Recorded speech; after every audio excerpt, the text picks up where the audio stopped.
Good morning! Today we're going to detail the ANZAC's tunnel and common room. I also show you how to build this chair and my rope bundling jig. This was a great scene to design. You know, I've got the ANZAC common room on one side, and then as you come around the corner, you see the ANZACs actually physically digging the tunnel, and I'm trying to show the proper operations of how they dug tunnels back then. This is just one scene in a much larger diorama. This is my WW1 Trench Diorama. It's even got a custom-made stand for it. The first detail that I built for this area was this turntable and the tracks. Side note, I did this early on in the project and spent a lot of time, lining these up and making sure this thing turned and did all that kind of stuff. And then later on in the diorama, I glued it down. It doesn't move anymore. It just didn't work to do that with the other things in the scene. So, it's just kind of learning, I guess. Building the little cart was pretty fun. I got these trucks online. They're N or O scale. I piled on a bunch of rust. I figured it would just get real grungy underneath there. And for the wood, I used a lot of washes and again, multiple coats, brown and even black, to get this really nice patina on it. Then I did the same thing to the tracks, and they were ready to go back in. I remounted the tracks in the tunnel. They're not going to stay this color. The tracks will be that color, but the ties will be like black with dirt and all that kind of stuff on them. Speaking of dirt, here's some dirt with some Sculpey made into sandbags, and then I painted them up and throwed them in there. And then this is Tom Selleck, and he's loading them up on that cart. Next, I'm building this little canary in a cage, and they actually still use those, back then. It just told them if there was gas or something like that. So I needed a bunch of the same length of brass wire to make the cage, and so I made this little jig, and all you do is you stick it down in there, cut it off at the top, and because the hole is specifically a 1/4 inch deep, they're all the same size, so it worked out pretty good. Next, I took those little pieces that I cut, and with some pre-drilled holes in some styrene, I started building the cage itself. Those pre-drilled holes really helped out because I could get all these little bars even, and then I put a top on it, painted it up, carved a little canary, and there you go! Canary in a cage. All done. The last thing I need is this board, and this board is called the Cross, and it's used in clay kicking. It supports the clay kicker. He's in there jamming this, specially sharpened spade into the mud face, and he's pulling off mud bricks. He's giving them down to the guy below him. He's packing them into sandbags, and then he's passing those to the guy behind him. That guy is loading up the cart, and then that refuse from the dig can be moved out of the tunnel. This is the ANZAC common room, and I think of it as the most personal space in the entire diorama. I just wanted it to feel like you could come in, hang your hat, take off a wet jacket, throw it up on the coat hanger, sit down and say hello to your friends. That's the kind of feel that I wanted for this room. It's still very, professional, and they have all their gear there for their operations and stuff, but it's actually a place that they feel comfortable in. Building in wood is a little bit different at scale when you're scratch building like this. I typically take the measurements directly off the figures because you can have different figures from different kits at different heights, and I want it to look proper for the figure. So here I'm going about mid-high on the hip, and then the top that I've created already in the background, you can see there, that'll make up for the rest of the height of the desk once it's all put together. To cut these, I just take my hobby knife, kind of score all the way around it as I'm rolling it on the table there, and then deepen each of those, and then it'll just snap right off. Now, because I'm doing it this way, there's no fraying from cutting, I got a little tiny bit there that I hit with the sander, and this thing is ready to be mounted on the table.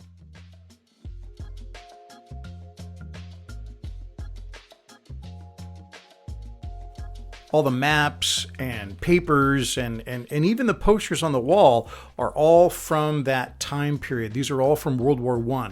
Printed them up, cut them out, and those are what you're going to see throughout the diorama. My Pioneer tools really needed some work. Because these weren't going to go on a vehicle, they didn't have any mounting lugs or anything like that, I had to clean all that stuff off and make them look like they're actually being used, not just dirty because they've been, you know, stowed on the side of a vehicle. While we're on the subject of rope, I have a lot of coiled rope in here. So I made a little jig so they're all uniform, and here it is. Okay, so this is my little tool for tying up scale rope. 4, 5, 6, 7, 8. I go around 8 times. And then before I cut it, I put a little bit of super glue. I'm trying not to drip it on my fingers. Super glue will kind of terminate the end, and after that dries, I can go back in and clip it. Okay, so now I got that cut, and they're about that long. I take this one, loop it around like that. Whoops. Like this. Loop it around like that. Inside. Back again. Like that.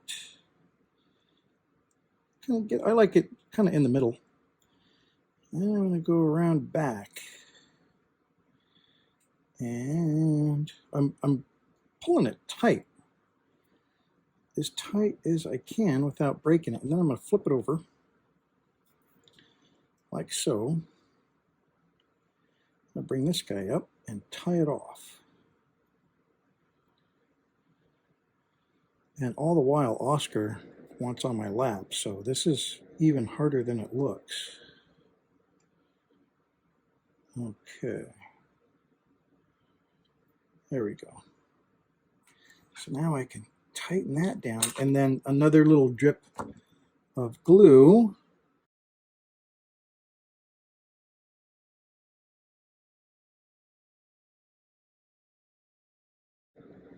Like that.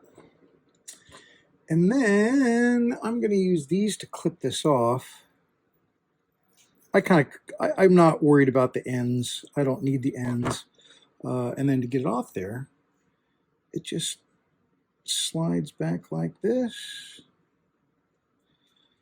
And then up here, like this. And then you flip it over and it comes right off. So that is my little tied up deal. And then I've got them in here hanging on the wall, and this one is going to go by the miners that are at the end of the tunnel. They just kind of go like that. So there you go.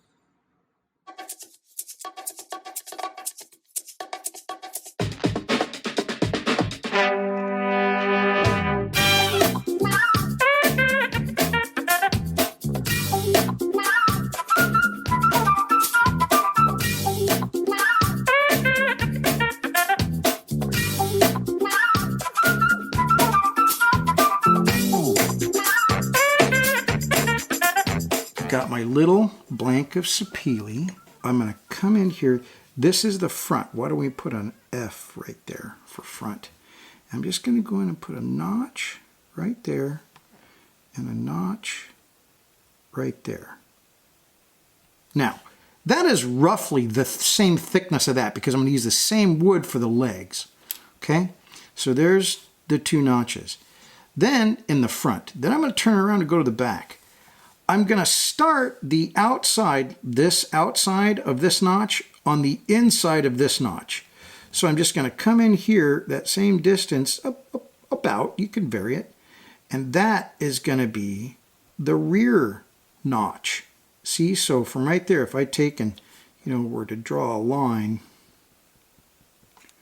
that's where that notch starts. Then I'm going to take from this corner right here, not down here, but this corner right here, I'm going to draw it up to here with an arc. More of an arc here, less of an arc here. So kind of an arc, and then it straightens out as it comes up to here. Okay? This then is all going to be cut away. And that will form the seat. This is supposed to be a straight line. It's gotten not straight, but it's supposed to be a straight line there. And this is going to get cut away, and this is going to get cut away. That's your seat base. And this got a little wonky here, but we'll clean it up over on this side. So the same kind of thing. So I'm going from here, the front, I go straight down, and that is going to be the outside of my notch. I'll go in here, and there's the notch. Then I'm making a line more straight towards the front, more curved towards the back. And there it is. I'm going to blacken that because I'm going to cut those out. All this is going to get cut out. Okay.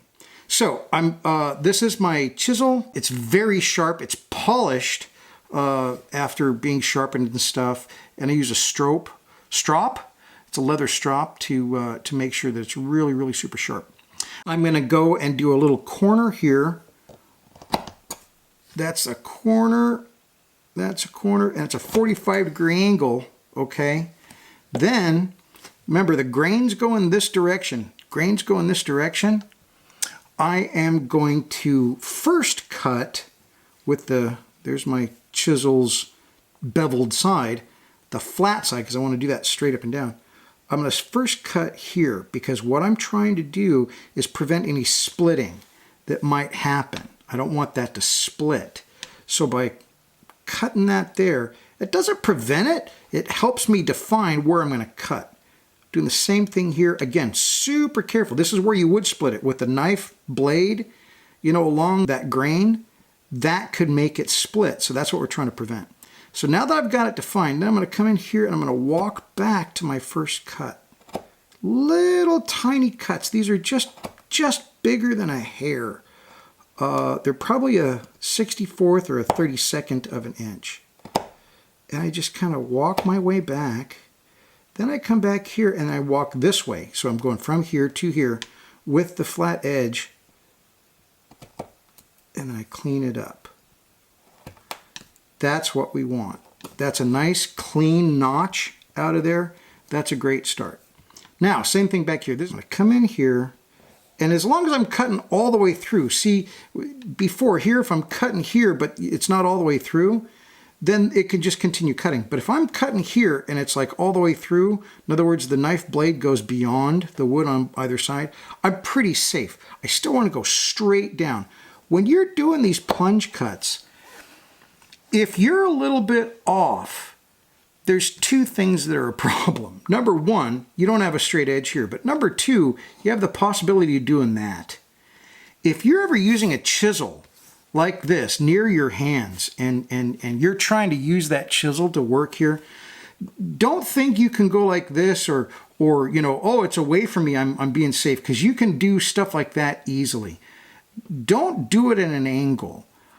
Make sure you're pushing straight down, and what that does is it makes sure your force is going straight down, so nothing should really move. I'm not really holding it here, I'm steadying this here. And it's the direct downward cut. And you know what? I'm not even, you know, really pushing down. I'm just taking small amounts off so I can just kind of, you know, push it down with my fingers, grabbing the blade. That's the best way to do it. Because, man, I do not want you to get cut. I've been cut with these things, and son of a gun, you can lose a digit, you know. So be super careful. But I'm just going back here and I'm taking away this stuff. Remember, I got more of an arc back here. It's more straight here. I'm kind of cleaning it as I go. Then, just like up here, I want to do this cut first. That's the cut that I'm hoping is going to help it to keep from splitting. Then I do this cut, defining how far I'm going to go. Then I walk it back. I'm going to walk it back by cutting this real shallow cuts all the way back to my cut line. Okay? Now I'm going to do the same thing here. I'm going to take it from here, and I'm not going to just go right here and go for it. I'm going to walk it back, little tiny cuts, and then another one there. Now we've got the edge of the seat, front post, back post, leg, whatever, and it's ready to go. So let's do the other side.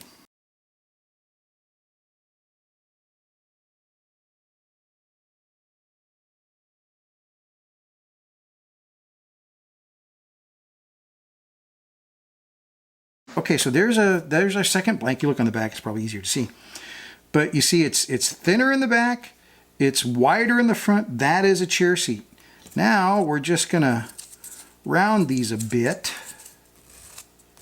Make sure it's a nice transition. So we're gonna make some legs. This is the sapele, another strip of that. And what I'm gonna do is I'm gonna cut legs a square. So it's gonna be the same width as that. This is my marking gauge, and this marking gauge has a cutter, round cutter wheel on it. And it's for like when you're doing woodworking, you just cut a little line in there and it marks it for you. See that line I just put on there? That's what this marking gauge is for. But with thin material like this, it works wonderfully for cutting material.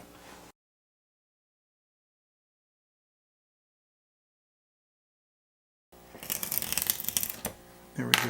This knife on here has got a little bevel on it, so that's not flat. So to make sure that that is nice and square, I'm going to use my little block plane and just very carefully plane that down till it's flat. So I don't want to go too far. I can make it too thin.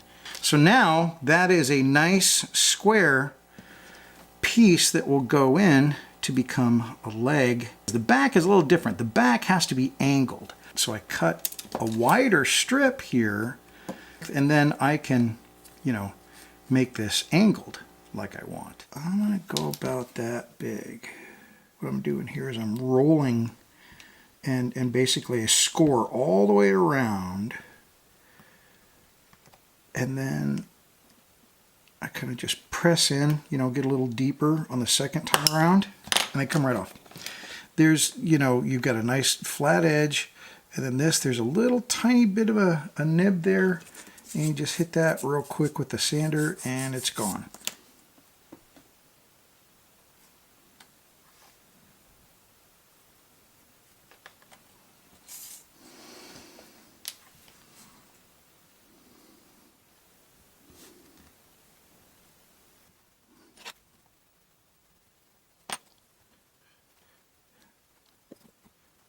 These back legs, I did them thicker because I've got to make them angled.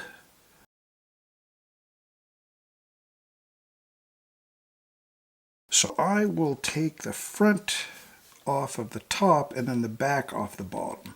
So the back, I just want to be at an angle like that, and then just keep the same thickness as the other leg, like that. So that is what I'm going to cut away. And then I'll go in here and mark my chair back. That I can just come in and cut it away. Same thing here.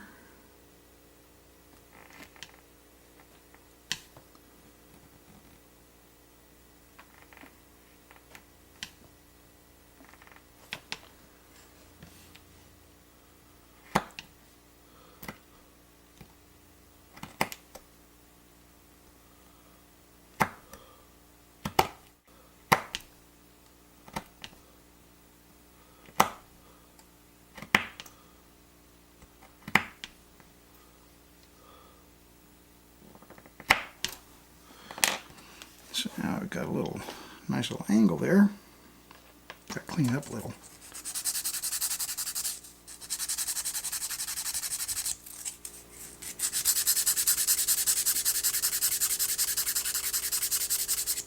So there are our chair front and back legs, and we'll just glue those in. Let's get the chair back.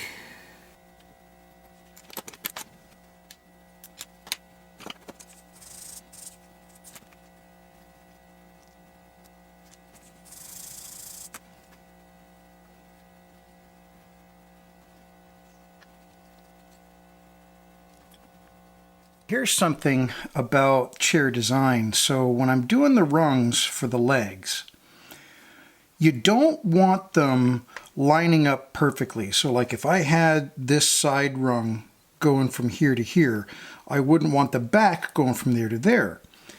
The reason is, in a real chair, what happens is you bore into that leg, you make a place to fit in a tenon. And if you had that on the side to support this leg and on the back, it would weaken the chair at that point because you're cutting into this leg too much. So the other thing that we consider when doing a chair is in the front of the chair, you don't want any stretcher going across here too low because it would hit you in the back of the ankle. Right? It hit you like right in your Achilles if it were right here if you try to put your leg behind you. You want to have the rung on the front of the chair quite high, if not almost right underneath this, because to be able to stand up, you need to take your feet and get them behind your center of gravity when you stand up. So that means your feet need to kind of go here, not out here. So if I had a rung there, you couldn't do that in a chair. So I need a rung here, but it's going to be really high up. So if I can't have two rungs at the same place, number one, and number two, I have to have this one high up, then it only goes to make sense that these rungs I can have relatively low, maybe just below halfway. This one will be high up to balance out the one in the front, and then the front one will be high up. So that's how you figure out putting those on there. Now, if you want to get decorative and all that, you can do whatever you want. But in general, building a chair, that's what you want to consider.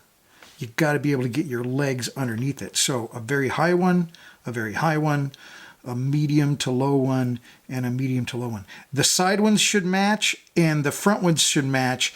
They don't have to. It's just a point of symmetry that helps. And you do need the rung. The rung helps it with this, from racking. So that's why you want a rung between these legs. So we're going to do the back one first, then I'll do the sides and then the front.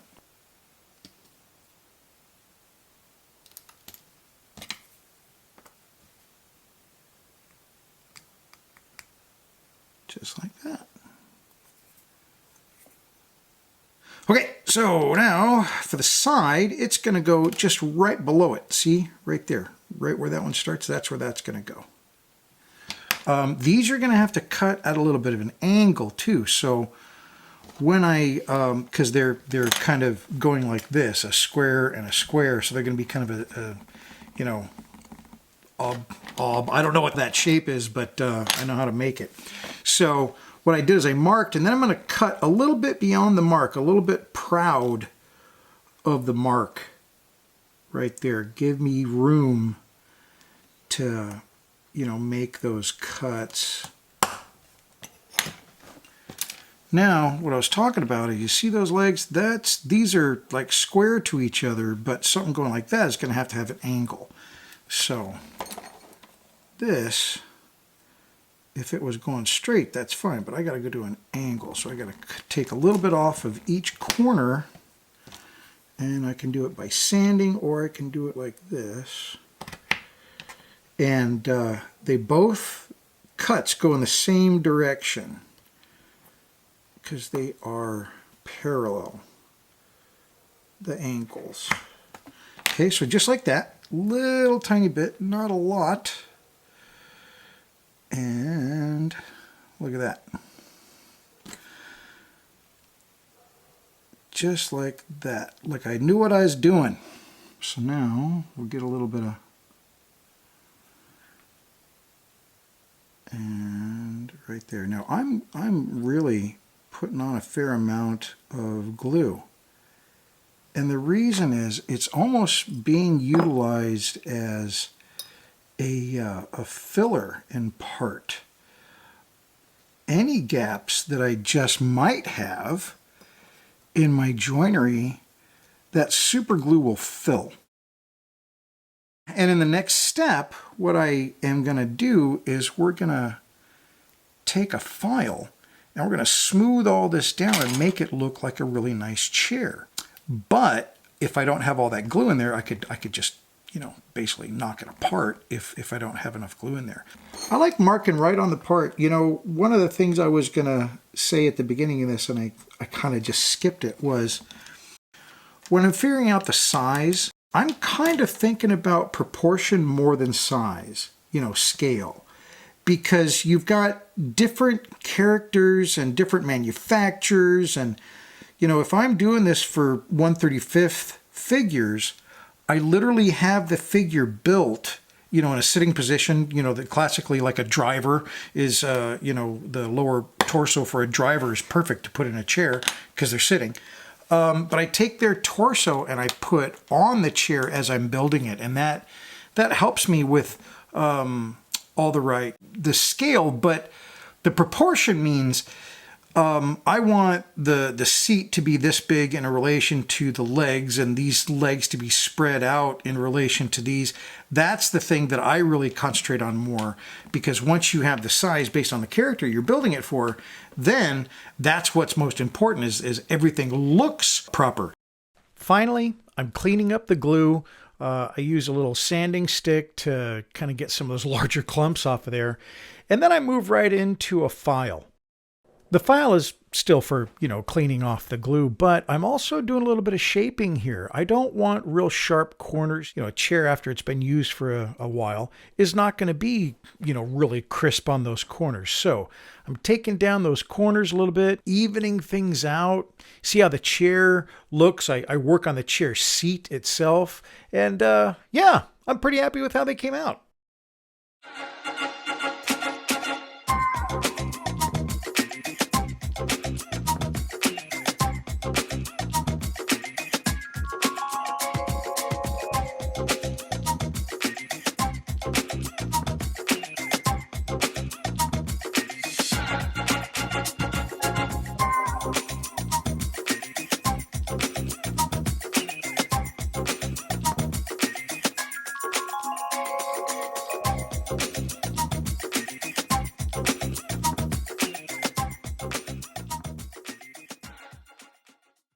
The ANZAC level's finished. Now it's time to go back, and I want to tell you the stories behind each of the little details that went in there. Why did they go in there? Why did I choose to put them where they are?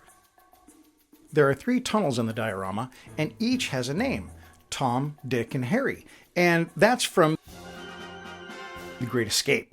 I loved it as a kid, and so that's my homage to that. Now this tunnel, Tom, the one that you see actively being dug in the diorama, that's also my best friend's name. So anyway, I thought that was kind of cool. The first things I thought about here was these guys are going to be working and sleeping in the same area. So I wanted to kind of put those things in there. So I concentrated on the tools. I concentrated on the supplies that they would need to do their job, but also, you know, a little bit of downtime, you know, something or somewhere where they can enjoy a little bit of relaxation, if you will. All the way in the back of the room, I've got this desk, and I'm really happy with how this desk came out. The books on it, I took a little extra time, did, you know, the paper and the bindings and stuff like that, and I think they came out just fantastic. Now, at the beginning of Tom, the tunnel, I've got a little rock right at the start. Written on the rock is the name Monty. And what this signifies is this is the 13th boulder that they've taken out of the excavation. And what they do is they take that boulder and they put it at the beginning of that tunnel. And every time they go into that tunnel, they kick it with their toe, saying that that's the largest one that's come out of there, hoping they don't get another big one. All the posters and maps are great because they really do give you a sense of where these gentlemen are from. You know, there's a little bit of longing for home. And so I think these things really help add to the scene. Shadows are a huge part of what I try to do with lighting. Shadows add additional depth because they're casting, you know, these shadows from an object, and that extends the object, it enhances the object. So make these intentional. Adding Oscar, my cat, in here has a couple of things. Number one, it's very sentimental to me, but in just the scene itself, it adds a bit of calm. It shows that this is a place where this cat can relax, so that means in this room at least, there is calm. That's about it for this video. Next time, we're going to look at this bottom floor. This is a really interesting floor because there's a bunch of mechanical things in there, and this is where they're building the Livens Large Gallery flame projector itself, so you'll see all of that. We'll also dive into lighting, because I did a lot of lighting for this, and I want to show you all the little fixtures I made and the different things that I did with that, so that's going to be a lot of fun. Thank you very much, and as always, I hope you get something out of this. I hope that you enjoy the videos I'm putting out for you. And if you do have a suggestion, if you want to see something a little bit closer, a little bit more information on something, just say so. Love to talk to you about it. We'll see you next time.